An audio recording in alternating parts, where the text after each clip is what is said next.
Dr. Dan Caliendo spent the better part of every week at HCA Wesley Medical Center in Wichita, Kansas, where he was in charge of the emergency room. But as often as he could get away, he'd be on his 100-acre farm doing chores. He was there on the afternoon of July 15th, 1992, when his wife of 27 years, Mary Jo, caught up with him.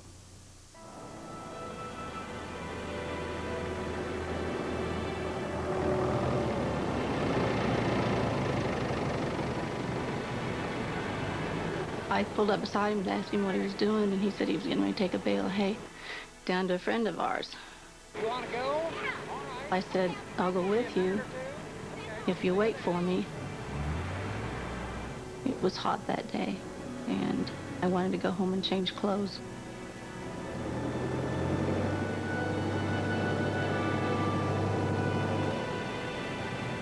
Dan knew he didn't have the right equipment to move the bale, but he thought he could do it with the tractor bucket. He enjoyed working around the farm.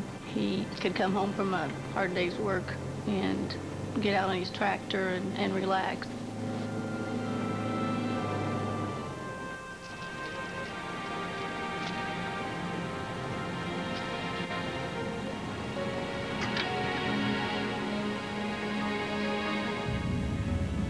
When I was coming back, he was starting to raise the tractor bucket up.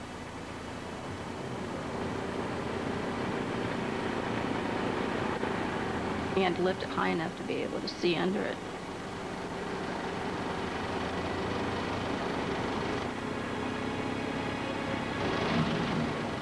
I have heard they weigh anywhere from 900 to 1,200 pounds. But these bales were really wet, which made them twice as heavy.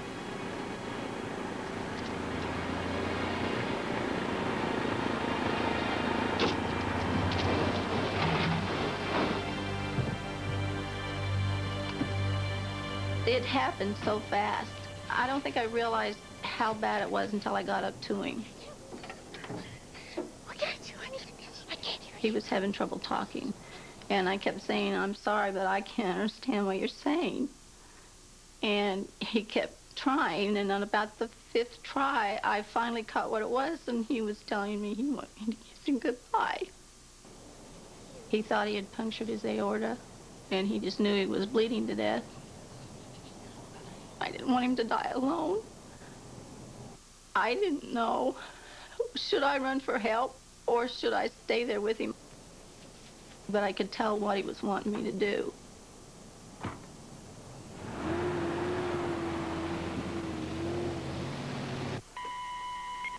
A44, Squad 48, a farming accident at the Caliendo residence. Unknown if it is the doctor. Hay bell on top of a subject, 1501.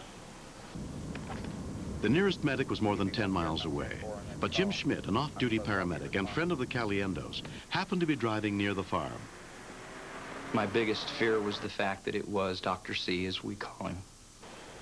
He's a doctor with compassion, and he cares for his patients and for the others in the emergency medical service loop. He was one of those kind of people who come along, I guess, once in a million years.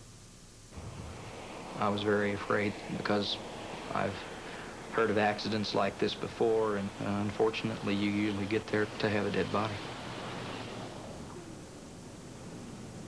I was afraid he might have died while I was gone for help. My heart was pounding so hard that it felt like it was up in my throat. But he was still hanging on.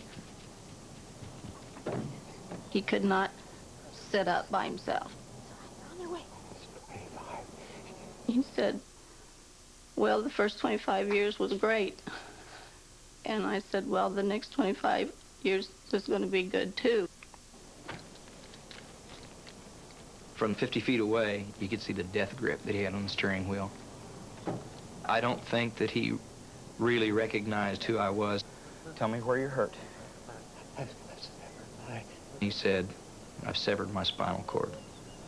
That was the coldest, just heart-wrenching feeling I've ever had. I looked under his shirt. The spinal column was broken and separated totally off to one side. In 15 years of being a paramedic, I've never seen anything like that.